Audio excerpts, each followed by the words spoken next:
Hi, everyone. This is David Skineski again. This is part 2. If you saw part 1, you know that David was on a fat bike, which is a mountain bike. He was in Colorado when he had a death experience, and he's going to tell us what happened and what happened to him during the accident and also the death experience of the accident. Thanks, David, for being here today. Sure thing. Thanks, Amalia. No, I really appreciate being here. Yeah, just to review, I was on a mountain bike.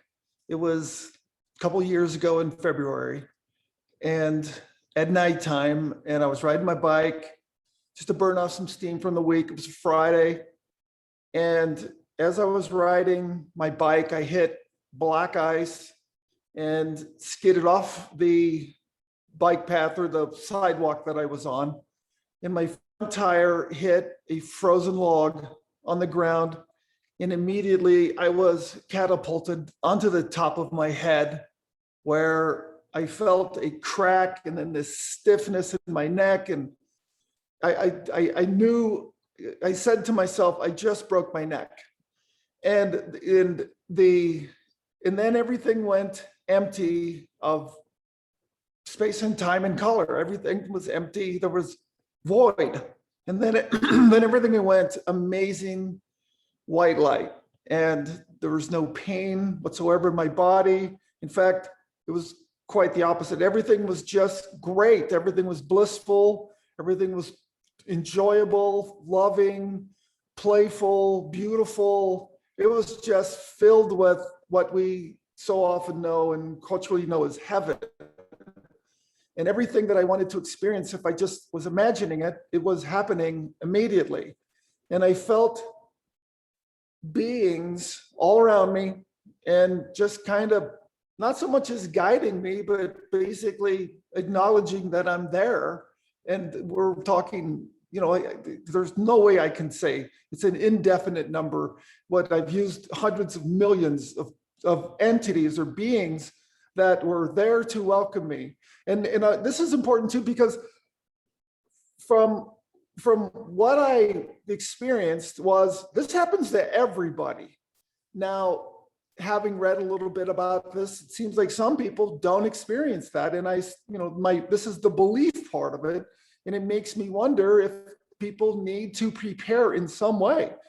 And it wasn't limited to any one religion. It wasn't even limited to whether you believed in a religion or you believed in, and again, this is just my belief, that you believed in some system of organized religion.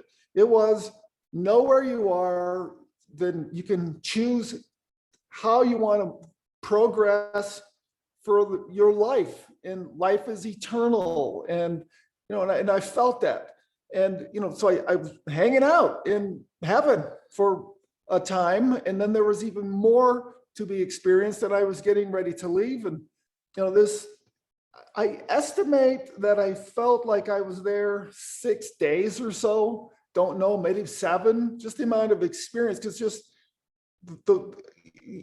I live by mountains and I climb the mountains a lot, and I, where I live is a beautiful place. I can go see beautiful things and exercise, and I love to exercise, and but I probably was out 2 minutes, 3 minutes. I don't know how long I was out. I probably could figure that out somehow. But so when I'm getting ready to leave the earth realm and leave to be into the presence realm, because it's great. There's I talked earlier last week about how it's just so, we love our kids. They drive us nuts sometimes, but we love our kids. And, for me, I don't have anything above my sensation for my love for my children. There's nothing even comes close to that. But I was ready, I knew that they're fine. Everybody's fine. Everybody's sustained. And that was a big deal. So I didn't, because I often adopt the pressure to myself, but I got to run around taking care of everybody. But this was like, no, that's presence's job, or as most people call God calls it. And so I'm getting ready to take off, and presence says, well, you have options. It's like, oh, that's interesting. And for my friends, I say this too, for my for my friends who believe in karma, and you know, it is interesting how so many people believe in karma when things are going bad, which is kind of odd. But no, I have free will. I could have chosen this amazing ability and lifestyle, or I, you know, could have, you know, gone back to earth, which I did. So it was stay in heaven, stay in, and I knew that it's a realm of consciousness. This is not something that's outside of us, even today, even as we're speaking to one another. This is within us. If we can just release the conditioning, and I'm talking thousands and thousands of years of conditioning to the human condition, if we can release that hold that we have on it, because it has a hold on us as much as we put a hold on it. But if we can release that, we'll experience that to the level that I experienced, and even greater than that. So then my other option was come back as a quadriplegic with a tube down my throat. Didn't want to do that. And then it was to, you know, President said, well, go back and heal. And it's like, great idea. And I have joked with some people, when God or President says, go back and heal, that's exactly what you do. And I was so absolute, and I mean that in the pure definition of the word, absolute. I was going to heal so easily that I was going to be embarrassed for some people, because it was going to be simple, easy to heal. And I believe once I made that decision to come back and heal, I was done. Of course, we went through, you know, I managed to call 911 and call my then girlfriend and my brother. And I couldn't speak to the girlfriend, but she was teaching a class. But I did contact my brother, and I got a hold of him, and I told him twice what happened, even though I have no recollection of that at all.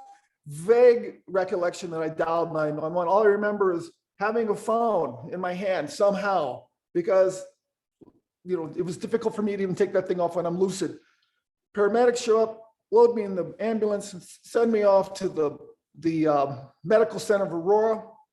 I wind up in, you know, just this care where it's probably 8:30, 9 o'clock at night. They're getting the anesthesiologist, the surgeon ready, the surgical center ready, and they're going to perform surgery to reattach my decapitated skull back onto my spine. And I forgot, you know, I probably could dig up, you know, I probably could dig up some x-rays, just like I can even just hold them up here on the screen so people could see them. But before the surgery, I recall the doctor coming up to me, because I really want to check in all the time with my body and what it is that I'm going to do. And that includes foods that I eat and vitamins I might take, or, you know, situations I might place myself in, or people I might want to talk to. I check in and I get this resounding yes, screaming yes, go have the surgery from my body. So they prep me for surgery. We would go in there, and you know, they put me under. There's about, oh yeah, okay. I can see that, yes. And there's that, that's right. That is the bar, or the post or pre-surgery, where you can see my spine, and oh, I can't touch it, but up in the top where it makes that little split right below that, that's C1, and it shattered. It blew, yes, it blew up. There it is. That blew up. You can see the pieces. There are fragments in there. In fact, the doctor told me afterwards that he couldn't even get all the fragments out near my spinal cord. He didn't want to take the chance, because if you touch your spinal cord, yeah, okay, there on the top, that you can see that little triangular shaped piece that's off center. That's pushed back about an inch and a half, and that didn't sever my spinal cord. Fortunately, doc said I had a really strong neck, and that, you know, that probably saved my life. And which was interesting, because just that Monday beforehand, I was contemplating, why do I still work out my neck? And I do it every single week. You know, at the time I was 58 years old, now I'm 61, but I was, yeah, there. Okay, this one, it's a look there. There we go. So this one shows, this one shows, of course, the profile, and there are 3 screws starting from the bottom, 1, 2, 3. And those are screwed into the replaced C1, C2, C3. And then they're up at the top, there's a plate. This plate where they stuck, I think, 4 screws into it, 2 bars, 2 rods, and literally screwed my head back on. Yeah. Yep, that's real close up. That is there, you can see the screw right below it. That's holding the plate onto my head. What's kind of a funny part of that is, as I'm the first, I don't know how many days passed before I finally got to bathe, 3 days probably. But so surgery happens. They reattach my skull. I am, and I have people praying for me in this country and in other countries, and I have a lot of friends who believe in prayer. And it's interesting how so many people believe in prayer when it's really needed, when they really need it. And some of us have heard how you need to think of prayer kind of like as your bank account. You got to put, if you want to use your bank account, you want to use your debit card, you got to put money into it. In order to, at some point, you need to take it out. So I have been trying to convince myself that we are energy, and I'm talking about energy, Einstein's E equals MC squared type of energy. We are pure energy. The whole universe is pure energy. It is energy throughout, but we are matter too. We believe we are matter. We're condensed energy into the form of matter, and that we have to come, if we come to this earth, we have to take up a body, which I have, and anyone who's listening to this, they have taken up a body. It's a structure that can operate in this material plane called Earth, which is also a paradox because there's the spiritual 5-dimensional side of this. 5-dimensional being, you know, we have the 3D side, but we have the dimension of space and time, where we know that in order to get from here to there, we got to travel through space, and to do that, it takes some time. So, but there's the 5D world goes, it surpasses 5D when we can, now I'm getting into my understanding of this and why I think why I think I'm still here today to talk on this planet about it. If we can get ourselves beyond the idea of space and time, where we can imagine we're whole, because there's nothing out there against wholeness. Wholeness encompasses everything. Infinity encompasses everything. Eternity encompasses everything. Everything, both the visible and the invisible, so that we can access this. We can't dominate it, but we can become equivalent to it with all its attributes to it: love, healing, joy, peace,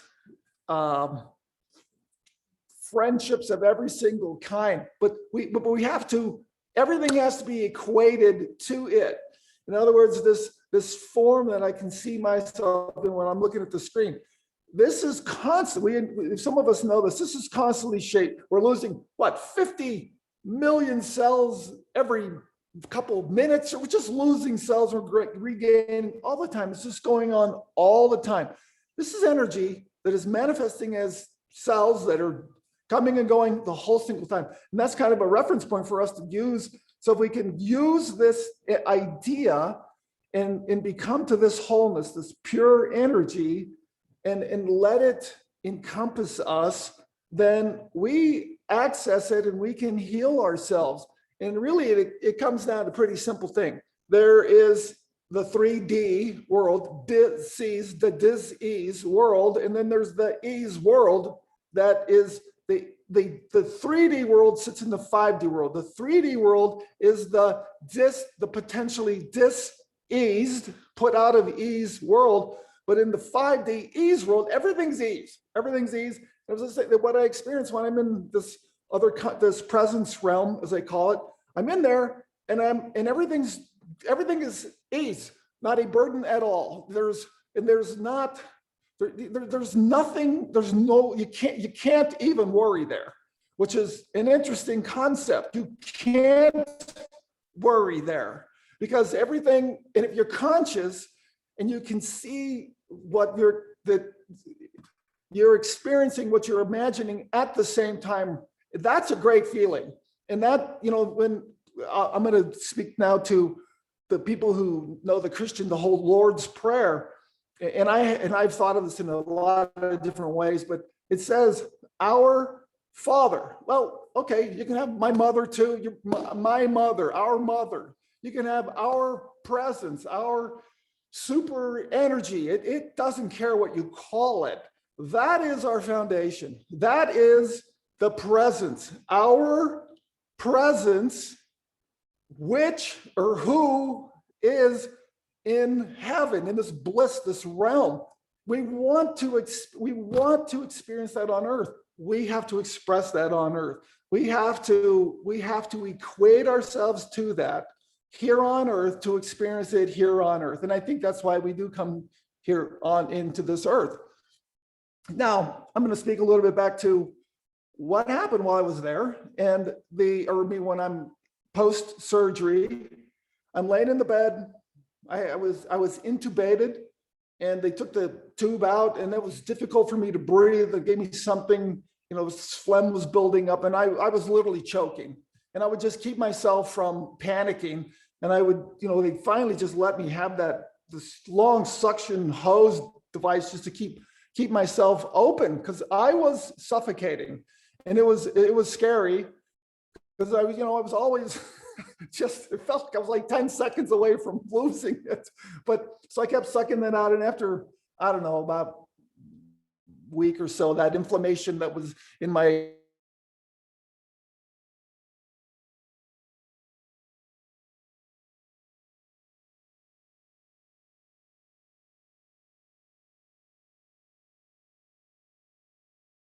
So I'm now, I'm wanting to leave. I can feel people's energy. I can really literally feel myself being lifted up. I'm wanting to leave. And this is 20 hours or so post-surgery, and they don't really know what to do. And they said, well, look, we need to get you on meds. We need to get you off the drip line. I think maybe I had morphine. I don't know what I had. And I said, okay, well, let's get started now. So they put me on the meds. They obviously they tell the doctor, but they put me on the meds. And then so that was the following day. And then the next morning, I left this medical center of Aurora and went home. And I was very, very cautious. I wasn't trying to do anything crazy, and just moving very gingerly. And at night, I had to lay or sleep sitting up. And curiously enough, I just had purchased a bed that does that motion, so that I moved my bed up into the position, but I would start falling. So I had this big piece of silk. Now for the PG-13 people, here it comes. So I literally tied myself up to my bed. I tied myself to my bed. That sounds kind of funny, but I tied myself up to the bed so that I could sleep just like that, and I couldn't fall off or move anywhere. And I did that for probably a week or so, until I could start getting strength back into my neck, or I felt comfortable to walk around, which I did. I went back to work 5 days, I believe it was 5 days after my accident. And that's February. That's February in Colorado. That day it was snowing. So I'm being really cautious. It's probably stupid, looking back on it. I wouldn't advise that, to do that with anybody, but I already felt healed, like 100% healed. But I didn't know the difference, whether I was healed or not. But I knew it was going to be certainty that I was going to be healed. I knew, and I know, and I still practice this today. I go back to wholeness. That is my foundation. In God, or whatever you want to call it, it's whole. It made us. It's complete. It's perfect. It made us. It made us that way, as some people know in a lot of the sacred books, in that image, in that realm. She, it made us that way. We have those attributes. Let's use them. And that is my second adulthood, is getting to helping people get this. And I developed a simple, easy, several, 3, 4 different types of meditation prayer things that people can use. And it's, they're easy. They're based in, people's understanding the stuff I'm just talking about right now. It's based in, in the Lord's Prayer. It's based in the law. It's based in, I was talking to a couple from yesterday from Saudi Arabia. It's based in Allah. And I know people get turned off on that, but just remember, it's just energy. And it's the best way to go about it, because most people accept the idea of energy because it doesn't come with the baggage yet. It probably will one day, but it doesn't come with all the baggage. So I like to use the idea of this energy or presence, because we all kind of feel some presence at times, whether it's staring at a tree, looking at a beautiful sight, looking at a child sleeping, looking at a child awake, a loved one, your people that love one another, just the pureness of life. Sometimes the joy that just comes out there is a presence there. And that presence also, when I was a little kid and I would get cuts and scrapes and I'd break broken bones, and they would always heal. And I would notice that they healed, and I'd ask, my mother was a nurse, and I would ask her, how does this happen? She says, well, it just happens. But your body heals. Well, why? Why does it heals? And, since I was a little kid, medical science has come amazing distance, as well as understanding about everything that is. So I break something, I look at it, it heals. Oh, that's interesting. My dad, he's an aerospace engineer. He's telling me about the universe. I got the microcosm of my mom, that where do babies come from? Nobody knows. Where does the universe come from? Nobody really knows. Where does consciousness? Nobody can prove any of those and where they're at. However, we know they exist. And that's important. So when people say, how do you access it? Well, you have to become aware of it. That is how you become aware. It's very, very simple. You become aware of something that's greater than the material world it exists. And we can use it, we can access it. How? We just have to marinate in it. We just have to dwell in it. We just have to contemplate it. We just have to accept it. There's no effort in it except for practicing, recognizing it with awareness. And then it flows automatically into the same way that if you take something from up high and drop it, gravity will pull it to you or to the earth. It will always work. Awareness works the same way. Become aware of it. Just become aware of it. And that is what that's what we're doing. That's the main thing that we're doing. That's the main thing I'm talking about right now. Become aware of it. Know that it sits in everybody. Know that it sits in everything. And then sometimes the universe, presence, will remind us, because we got into the proper alignment, some miracle will show up in our life and we'll be refreshed one more time. It'll be, oh, wow, you're still paying attention to me. Oh, thank God. And it's, and that's the playful part of it. And it exists. The only reason the universe exists is to sustain us and to manifest our highest in good, love, joy, of whatever the person wants. That's what we aim, but we have to have the intention. The same way I believe when presence chose to do from nothing, the Buddhists will appreciate that, from nothing to this, the everything that we see. So if we get in alignment, everybody who's even a tiny bit in line will feel our intentions, and this great organizer puts it all together and miracles happen in our bodies, in our environments, in our lives themselves. So. Thank you, David. So I have a few questions. One is about the landscape and the light that you talk about. For those of us who've never been there, I mean, I just believe naturally because I believe you, but I haven't experienced any of these. I've had very small little spiritual things happen to me that are hardly anything compared to you. But before that, I wanted to talk about this process in general. So everyone knows you should hit the bell, because if you want to see more of people like David, you should hit subscribe and like, because that helps us. And if you don't like ads, not a lot of people know this, but I have a membership in most of these apps. So if you don't want to see ads, it's nothing I can do. I never see ads because I have a membership. So that's another thing. If that bothers you, I don't know where they're putting the ads or if they are, but you have to have a membership if you want to skip over that. But my question for you, oh, also, I want to know if someone wants to reach you or if someone wants to reach me. So I'm a hypnotherapist. I want to explain why I do this. A lot of people have anxiety and it manifests in many ways. It could be weight loss, smoking, test taking, just general anxiety, depression. So that's why I do this, to understand that people like David have been somewhere else. So I feel that helps people like me to know, okay, this is just a world of tests and it's everything David was saying and he's been somewhere else. So that's why I do this. So if you want to reach me, I'm at growthfactor.org@gmail.com, and you can kind of see it on the screen. How do people reach you, David? And then my question to you is, what did you see, the landscape and the light? And then I have another question after that.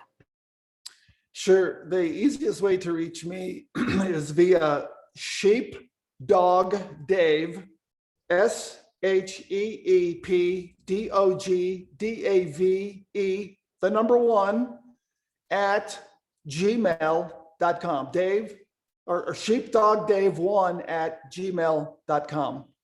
And your question again, please. My question is, I have a bunch of questions. My first one is, what did you see when you went to heaven? You said there was, people and landscape and light, things like that. My second question is going to be, but I'll remind you, did you have any premonition? Anything happened before this, hours before, days before? So those are my two questions. Yeah. It was interesting is right after I break my neck, and basically I'm shut off from the material world, the earth realm. I'm shut off from it then. And it was as easy to get into that presence realm. It was just this golden white light. It was as easy as if I'm talking, if you're just thinking of something and suddenly you change your thought. That's how fast, that's how seamless it is. It's not any kind of resistance at all. It's just automatic. It's all of a sudden then you're there. Like jump into water, get wet. That's what happens. with you said something else in there too. Sorry. So you talk about what's going on. Oh, so when did you see the landscape, the light, and did you have premonitions before that something changed where you kind of look back and say, oh, I kind of knew I was going to briefly die, something like that? But also just a little more details of what you saw. So if you want to experience something, let's say you want to experience beautiful white light. Let's say you want to experience the sunset or the beach, sun's going down, perfect temperature, you get your perfect food, you got everything you want, everything's perfect. You're going to experience that because that is what you're imagining, and you're going to experience it immediately. When this place is wholeness, it manifests everything. It is everything.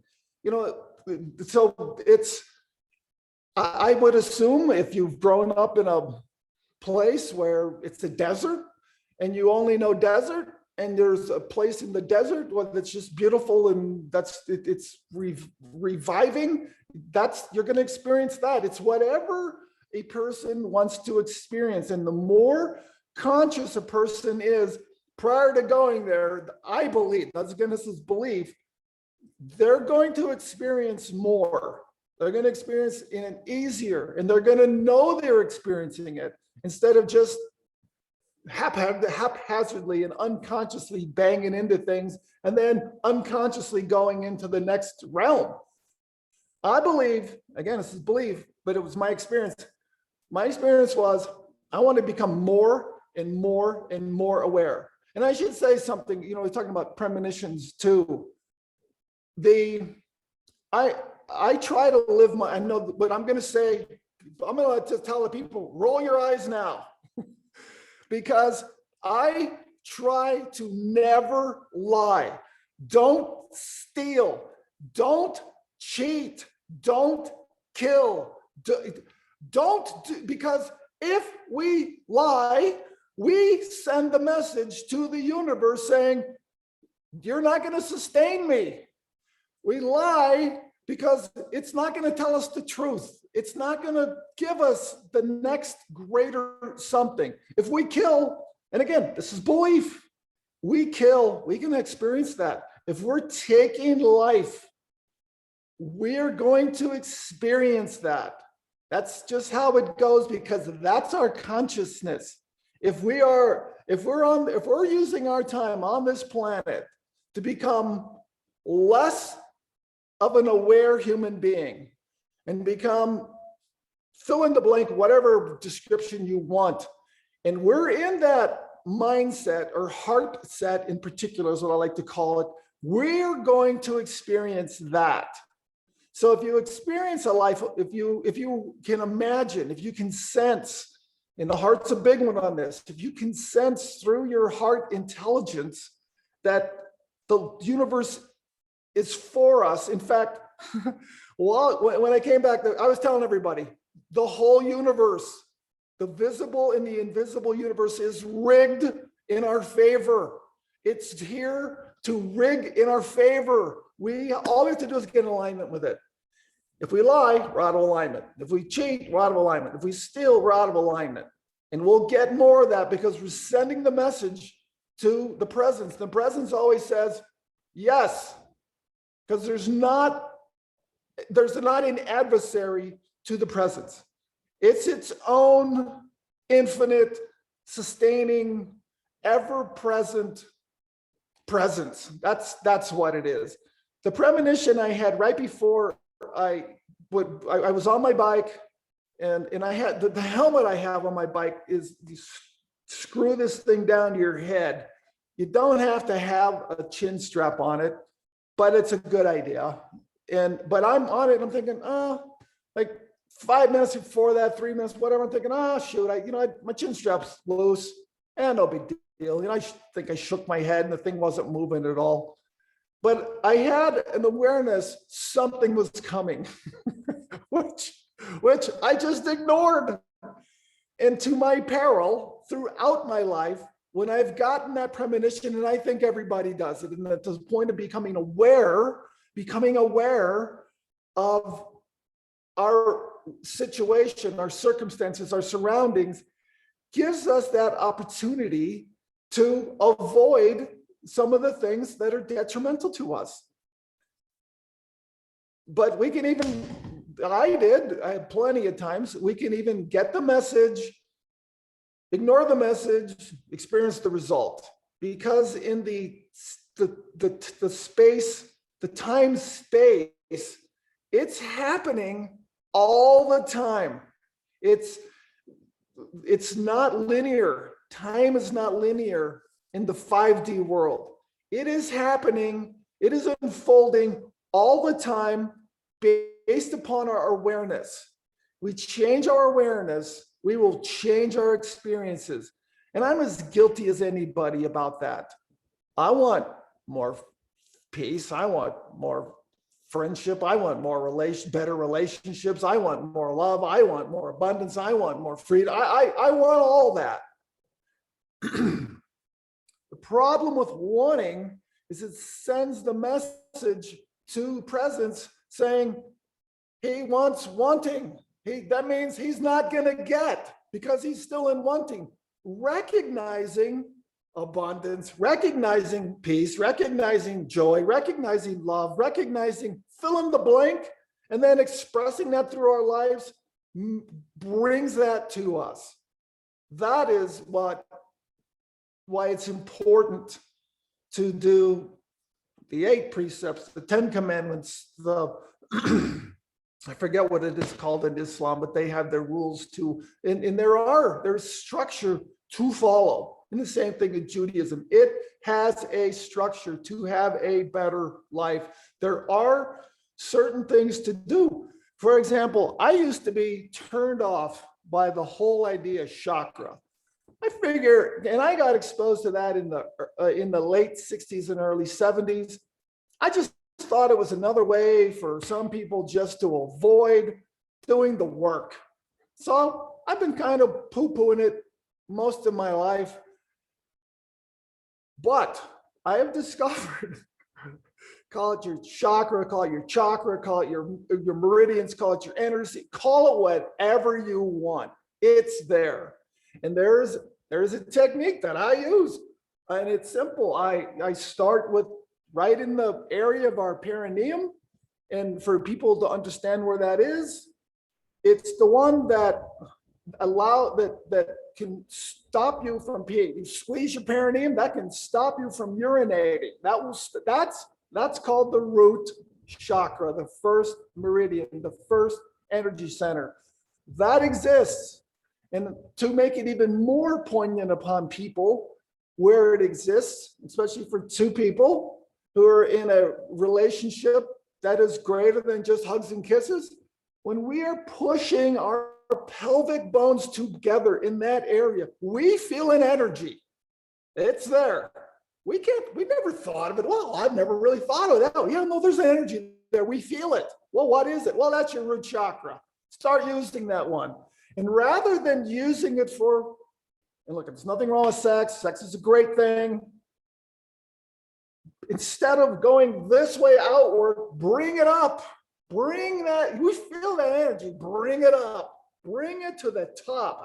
Right when I'm doing, I can feel this tingling going on in my head, just imagining it right now. And there's a way to do that. There's a way to tighten those muscles and tighten the stomach wall, the internal muscles of our abdomen, and push that up, literally up our spine.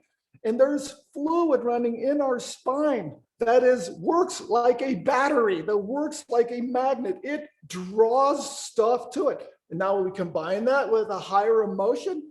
I use love. That's my favorite one. You can use any one you want, but combine those two, have an intention, do the pressure, combine that, bring it up, send it to infinity. Because infinity is right here. We can only understand infinity in ourselves. This is where it all takes place. This place and every place is the same place. And if we can bridge that idea that it's me and infinity, no, it's I am part of infinity. I am part of the earth. I am part of this system. We can draw that to us and use it for a higher and greater good than just the 3D consume everything world. Because that's what we're doing most of the time, including me. I mean, but I want to become aware because I know ultimately the world can't maintain this. I want to feel wholeness. I got to put my recognition and awareness on wholeness. Okay. Love that, David. So my question is about your experience, because most of us haven't been there. I don't know the percentage of people in the world that went where you went, but what did you see? Did you see family members? And then second, my question is, you mentioned about your neck. I would like to know how tall you are, how strong you are. And you said something about maybe because you were doing neck exercises that helps you. So my question is more details about your heavenly experience, and then also how you were physically ready for this.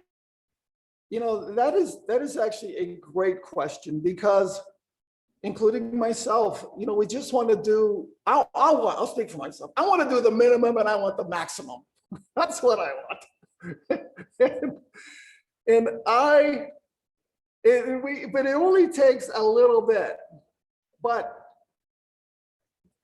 the feedback I got when I broke my neck, the doctor telling me it's a good thing you have a strong neck. And I have a strong neck. And, okay, so today, now I started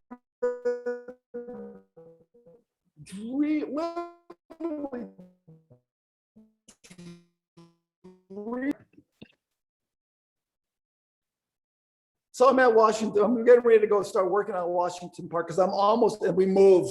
Okay, well, then I don't get to work out again. And it's just like, too bad. And then a friend, when I'm right before I turned 15, I'm in 9th grade, a friend invites me over to this Arapahoe High School, where I went to high school. And he, said, hey, why you want to go work out? I go, oh, really? So I go work out. I'm super sensitive guy.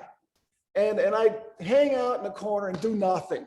And I, just do this one machine. That's all I do. That's all I do all the time. And then someone sees me, a senior, his name was Bob, and he's gonna say, hey, let me teach you something. So he takes me under his wing, he teaches me some stuff. And then I want to go to what's called free weights instead of the machines. And I go do the machines, you know, and for the people that are interested, I put on the bar. The bar weighs 45 pounds, 55 pounds with that time with collars. And I put 25 pounds on the end. I can't do 105 pounds. And I weigh about 140 pounds. It's like, oh, okay. But I stay with it. And this is the point. I stay with it. When I turned 16 years old, I entered a bench press contest.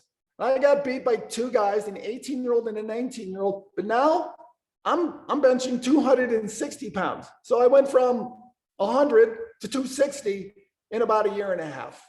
So I have some natural strength that, you know, and I've worked out ever since then. I literally have not missed a day in over 40 years. And I've been doing this for 47 years now. And I've missed 2 days. That's it. And when I say I missed them, I've only missed 2 days in the whole time. And I work out 5 to 7 days a week. I love working out. It's so easy for me. I always get a great feel out of it. And that's what I do. Today, for an example, you know, I'm 6 feet tall. I weigh 190 pounds, give or take a little bit, you know, how much wheat I've eaten and bread, but I will stay there. I've stayed for almost 40 years, well, 35, 36 years. And then the other day I stuck on, again, this is the measurement, this, especially for guys, if guys are listening to this. So I stick on the thing, 237 pounds, and I bench press, and I do this 5 times. Well, that's pretty good for a guy, 61 years old. It's like, okay, but you know, one of the things about that is like, that's nice, you know, but my point in my life today is I want to teach people how to do that. You know, I'd rather teach. I don't care. I don't care about how much I bench. That's not important. I don't care. And this is the cool thing about this spiritual growth idea. Everybody benefits. As soon as you feel it, all you want to do is tell everybody about it. It's a totally different than the 3D material world. You know, it's like, oh, I got mine. 5D world is, I want everybody to experience this because it's great. And the more I can connect with you, the more you can connect with me, the more we do that, the greater the whole planet becomes. And I do believe, this is a circle of the people that I run with, that we believe this. And we're, you know, it doesn't mean we get frustrated. We get frustrated all the time. We get, you know, pissy with one another, but we always come back. We always come back to this greater something so that we can have a greater experience of our lives. So you know, and including working out, you know, my brother and I, we hike.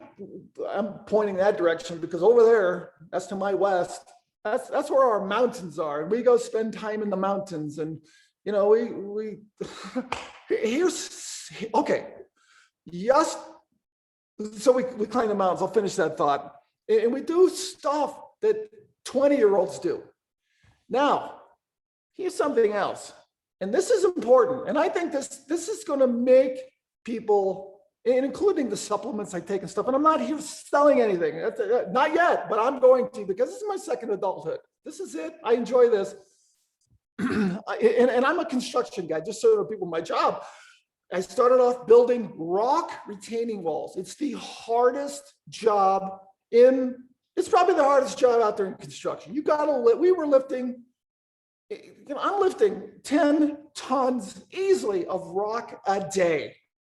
And then I'd go work out. And I'm doing this with my brother. I did this for 17 years. You know, it's just, you know, that's what I did. So I understand that hard work side of things too. So I got my physical, just the results Friday. And this is a new doctor. She's a woman. She's probably 50 years old, 55, she's probably 50. Nice, really nice gal, very attentive. You're just interested. They check my levels. My levels are good. I eat mostly vegetarian diet, although I eat fish now and then, but maybe a couple times a month. I thanks to a friend, Terry, I take this Floordex stuff for putting iron in my body because my iron's low, because I don't eat animals, and I don't eat a lot of animal protein. So my iron's low, so I supplement it with that. And then they get to my testosterone level. Oh, that's interesting. Okay. Well, what's my testosterone? Well, it's a 966. And I'm just listening, no big deal. And I said, well, what does that mean? Where is that? Well, she said, 1,000 is about as high as it gets. I go, I'm a 966? And she said, yeah, it's like you're a 20-year-old. And I said, I can't wait to tell my 2 younger brothers this. So of course I called them. Now, why does that matter? Because I believe, in addition to my supplements I take, in addition to the diet I have, in addition to the lifestyle I try to maintain, not all the time, my stress level is gigantic right now. But I know how to enter into this peaceful side of things so that I don't have to be stressed. Doesn't mean I meditate or I pray and suddenly poof, everything solved. Not at all. No, it just means poof, I'm not going to go crazy about it. That's all. And now there are decisions because I'm in a better frame of mind and heart. And that is one of the benefits of learning meditation. Now, I know there's still people who get turned off by the idea of meditation. Then just call it, I don't think I've shared this with you yet. So here's one of the meditations I do, and I'm offering this to people. I'm going to do it. This is going to be this is going to be a very short version. I am 6 years old, maybe, and I'm with my dad, and we're in St. Louis, and I remember where we are, not that it matters. We're crossing the bridge there, and he said, are you looking for leaks in your eyelids? I'm 6. I have no idea what he's talking about. And so a few minutes later, he says the same thing to me. Are you looking for leaks in your eyelids? And I said, no, I don't know. I don't know what you mean. He said, well, you're telling me that you're staying awake, but I can look at you and see your eyes are closed. So I'm assuming, my dad's teasing, of course. I'm assuming you are looking for leaks in your eyelids because my eyelids are closed and I'm looking for leaks. 20 years, not 19 years later, I do a formal meditation and I close my eyes, I take some deep breaths, and I can see my eyes fluttering, see like I'm looking for leaks in my eyelids. So the meditation I offer to people is close your eyes, take a few deep breaths, hold them in for 4 or 5 seconds, and then release them. You know, it's more customary now to release it through your nose. When I first learned, it was in through your nose, out through your mouth. And if you're with someone and no one's going to be offended because you're blowing germs everywhere, in through your nose, out through your mouth, and just relax and look at the backs of your eyelids because the brain is going to go everywhere. And if you're focused on something, looking at the backs of your eyelids, your brain is going to calm down. Well, why does that matter? Well, again, every single situation we want to encounter, we can come into it with a sense of ease, dis-ease or ease.